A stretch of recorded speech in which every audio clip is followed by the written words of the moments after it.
Hey guys. Hi. You've only been here for a short time, and we've already created a list of things that we want we have to a lot to talk about. Even though we always have a lot to talk about, this is like subject we can talk about in film. Yeah, so, exactly. Usually we're just like, hey, but there are a couple of things, but it's just like, okay, I've already got a lot of things happened this week. Yeah, exactly. So you start. Do you want me to start? Okay, so I want to hear about this story. She hasn't talked to me about it yet because sometimes we debrief before we even start, but I haven't heard yet, so I want to know. So we haven't debriefed on any of it. No, that's true. We said we want to talk about. So, but anyway, yes. We had a big discussion in our house this week, and it started out very innocently and then turned quite quickly into trigger points for both Craig and I. Okay. So he was playing a song, and it was a country song, and he loves country music. And we've had discussions before, because I'm like, country music, man, it's not like it used to be. Like, all they talk about is women and like their tan legs and like, they're partying and that's the very whole, superficial. That's the whole message, and it's part of kind of the sexualization of everything, right? And so that's what I feel like. And he was like, I don't know, I think you're wrong, I think you're sensitive. So we always, because he loves it, right? Because he loves defending the country music, so he gets defensive.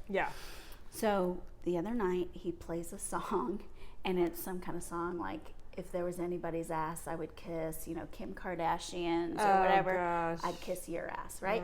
He thinks it's funny. Yeah. And I get it. Probably I can have funny a sense of humor about it or whatever. Yeah. But what I heard was the Kim Kardashian and stuff. And so I made some comment. I was like, see, here's the deal with country music. They're all poppy now. They're all in that culture, referencing that. And I just, that's why I don't like it. Yeah.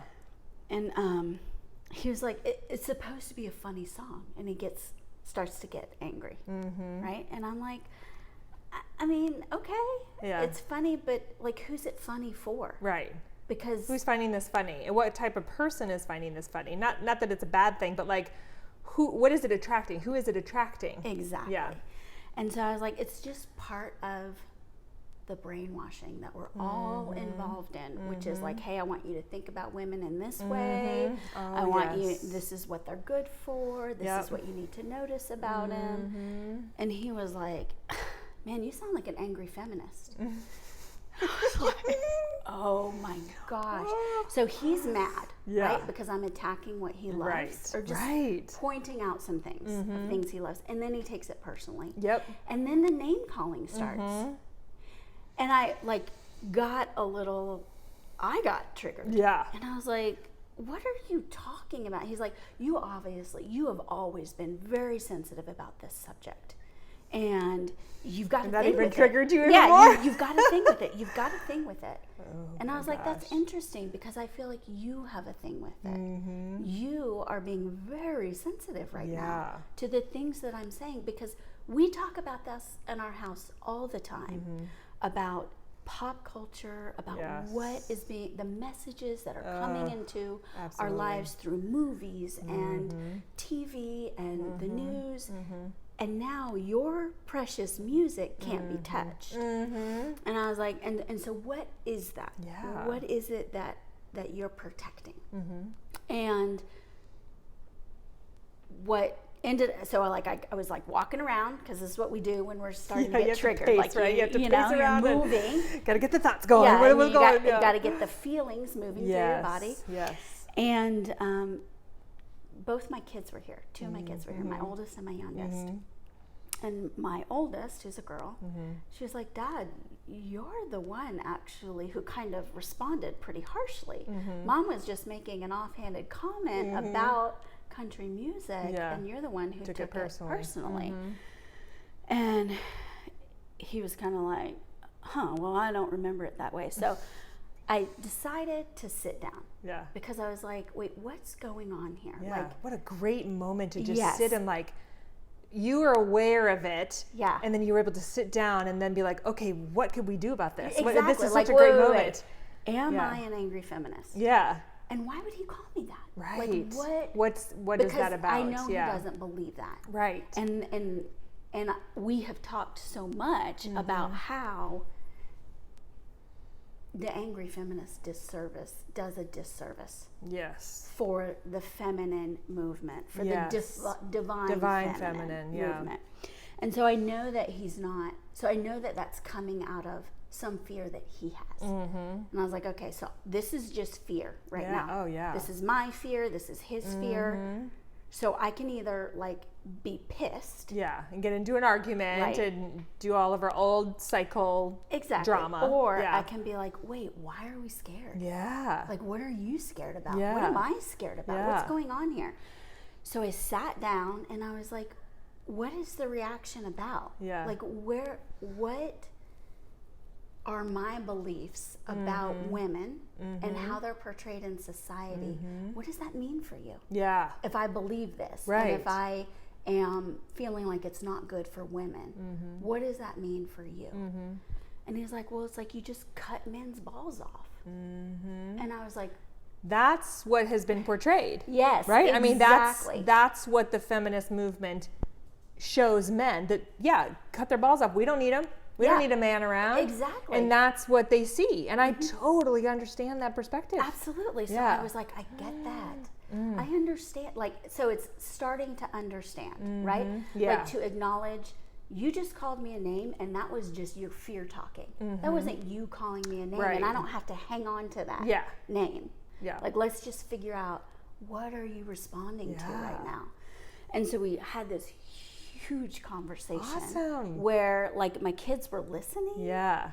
And I think it was really good for them to listen, because I was They got to see the male and the female perspective. They got to see husband and wife talking.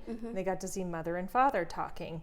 There's so many different levels there, so many different messages, so many different things that they could learn and take from it. Absolutely. I love it. And I mean, so we started talking. I heard, he's like, I feel like you cut our balls off. You know, like, we aren't allowed to be men. Yeah.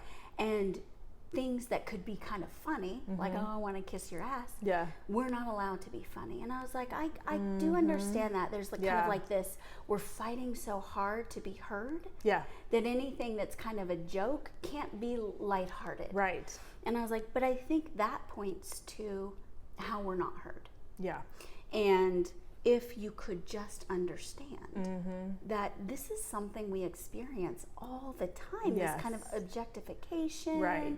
And I said, and we've experienced it within our marriage, where you have identified me as, like, if you're not looking like this, then other men will not think I'm good. Right. Do you know what I mean? Like the trophy wife mentality. Like, he struggled with that early That's in our value. marriage. You have value when you have a trophy wife. Exactly. That means you've made it, right? Yeah. Financially, physically, whatever. Exactly. Right? I mean, like, it's if just your a status wife is symbol. Beautiful, and most of the men around you acknowledge that she's beautiful, you are awarded respect. Yep. And that's what our society has taught us. Oh my gosh. And I was like, and even you were a victim of that belief. Yeah, that's the thing, is I think peeling all that back is seeing, like, they are the victim here. Yes. You know, and they don't even know it. Exactly. That's how manipulative it is. Because how disempowering. Yeah. How disempowering that the woman that you fall in love with has to be this physical what's the word I'm looking for? You can't live, like it doesn't even exist. Right. Like, and so it's like you're putting all that in there. It doesn't even exist. So then when it doesn't happen, then you're constantly being let down. Yes. So then what do you do about that? Exactly. And so we really kind of unpacked, like, how none of this is serving either of us. Like, this whole, first of all, the whole idea of, like, oh, you're a feminist or you're a misogynist or, you know, those labels. These labels, they don't help us, and they stop the conversation completely. Yes. If we let them, if we attach to them. But instead, kind of looking and being like, you know what? We've had to deal with this our whole lives as women. And luckily, my 16-year-old stepped in and she was like, since the seventh grade, you know, boys felt like they could touch me. Oh, yeah. You know? And just say things about my body parts. And it's like, honey, we've all experienced that. And he was like, oh. They don't get it. They don't understand at that level. Understand. And I said, so then you can understand why when we see it pushed, like that's okay in society, and then we have the experience of like, God, that didn't make me feel safe. That didn't. Make and then me not being able to express it because there's a, well, what do you mean? You're just being an angry feminist bitch or angry feminist, right? Like so you're not allowed to have that. Yeah. And that's exactly what my 16-year-old said to him. She was like, you don't understand. In the 7th grade, I was sat next to a boy in science. He touched me, and he was touching my hair. And I said, you can't touch me like that and all of that. And he was like, oh, God, what are you, like a feminist now or something? So that's it. Wow. Right? So that could stop us. But instead, can we push through and be like, no, like I want more for you. Yeah. I want more for you and for me. Yeah. And I think we need to come to it from that perspective. Like, it's just as damaging to the man to be that limited. Right. To think in that limited way about us, about their value based on who we are. Yeah. I mean, it's just so disempowering and limiting. It is. And there's no, like, as you're talking, I'm sitting here trying to think of, like, where could we get to the root of this to start changing that? I think, this is conversation. It's the conversation. Right? And being the two of you, knowing it's a safe place to talk within a marriage, right? You're listening to him, he's listening to you. And I bet at the end of the conversation, it was like, enlightenment, right? Like beautiful. It was just kind of like, I'm totally getting chills because I can sense that it was just this beautiful unfolding, but it was allowing the two of you to have this opportunity, this song where it's like some people would be like, oh, well, whatever, but like that's how it unfolds.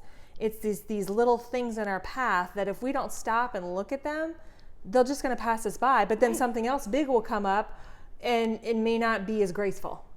Absolutely. But this is such a graceful thing because you were able to really hone in and be like, okay, wait a second, what's going on here? Yeah. Oh, it's so cool. Yeah, exactly. I love it. It was just amazing. So that by the end of it, he was like, wow, I'm so sorry to hear that. And I think hearing Taylor's story, and just kind of like I'm always experiencing it. Because as a father, he's like, he wouldn't want that for her. No. But it's okay for him to say that about you. And he's imagining that all men assume that they've gotten the feminine message, and so you just are hands off. Yeah. Do you know what I mean? And it's like, no, that's actually not true.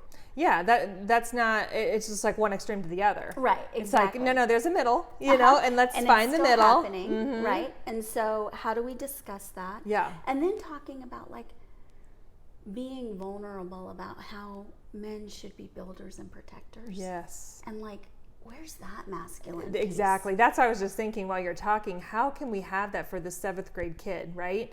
When they're just learning a lot about being attracted to the women and all of that. But if they don't have that foundation growing up, they're not going to know in 7th grade why they want to touch her hair, why they want to be close to her, why they love the femininity of her and all of that, or of women. If it's not kind of taught to them how to do it gracefully and beautifully with respect and all that, they're not going to know. Right. And so for her, and even Taylor, I bet at that moment didn't even know what to say, but she felt it. She knew that did not feel right. Yeah. And good for her for standing up and being like, you can't touch me like that. Because I know for myself, and I've talked about this with Sydney, my daughter, it's very scary to stand up for ourselves and say, I don't like that. I don't want that, because we're going to be labeled. Right. And so this is a whole big learning process. And then to understand, and I think this is what was useful, is to begin to characterize men as like I think it's also been kind of bastardized, like, oh, we're women, we don't need protection, we're just as tough, and we can go in the front lines, we can do all this, right? And it's yes, like, we can do all of that, but should we, and why? Yeah. What is making us think that we? But I think it's because everything's been so suppressed The male protection has been suppressed.